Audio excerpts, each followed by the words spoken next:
Hi everybody, Dagmar Bryant, Mindset and Transformational Coach, coming to you today to talk about the things that we might be missing. And it's an interesting topic. And the reason that I've come onto this today is because for the last few days I've had this horrendous ear infection. I've noticed how puffy my ear is. I can't hear hardly out of this ear, and even though I've had antibiotics, it's taken a few days to clear. But what is going on? Is it just my hearing, or is it because that I need to draw this forward and make you aware that we're not always listening to everything that's going on around us?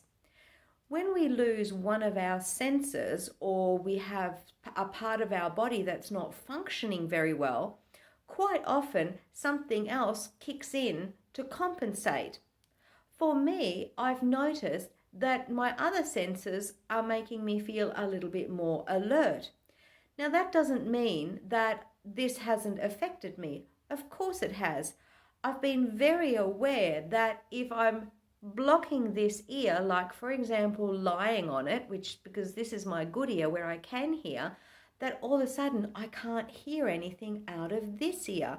And when there's a lot of noise going on, like if you're walking in the street and there's traffic, I say to Glenn, please walk on that side of me so that I can hear what you're saying, because this ear isn't functioning properly.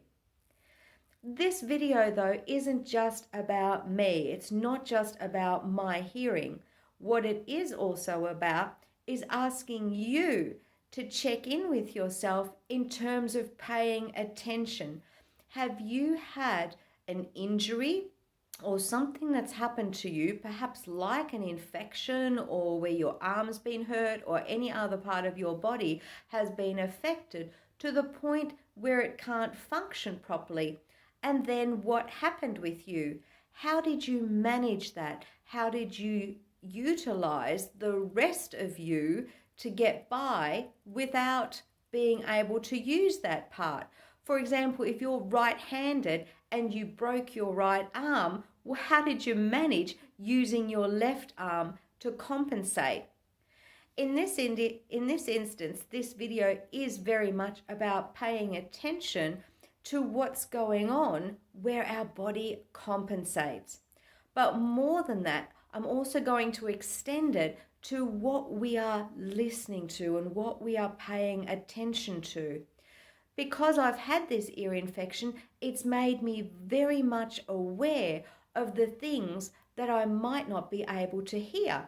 It's like when Glenn says to me, oh, did you hear the sound of the car door? But because I've been lying on the bed this way, I haven't been able to hear it. So then I start to question, am I missing something else because I can't hear something?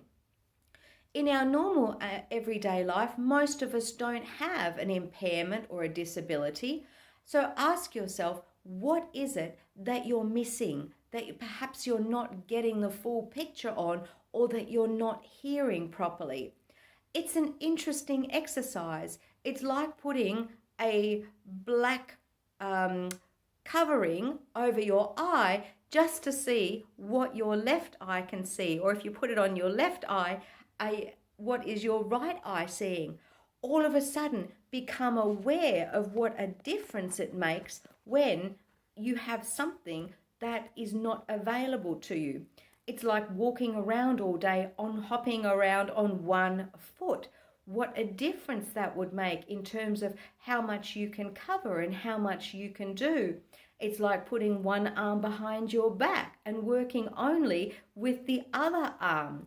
And all of a sudden, you will become much more alert and much more aware of the things that are going on around you. It's an interesting exercise. Try it and see what you discover about yourself. Hopefully, this exercise will make you more mindful, more aware, and more conscious of the things that are around you in your awareness, things that you might be missing in your normal day-to-day life. Tell me, how did you go with the exercise once you've done it? And you might even have a story where you've had that experience already. Do share that below and let me know how you went with that. I remember when my youngest daughter, she was probably about 6, 7, 8 years old, and she got a broken arm. And it just so happened that at that time in the shops were those little cute tops that where you didn't have to put your arm into them, where you just had a band that you could slip over your head. How cool was that for timing? She was really lucky. But it was really awkward for her for a time having a broken arm. Anyway, do share your stories and let me know how you've gone with any impairments and how that's changed your perception of what is going on around you. Thanks so much for listening, and talk to you again soon.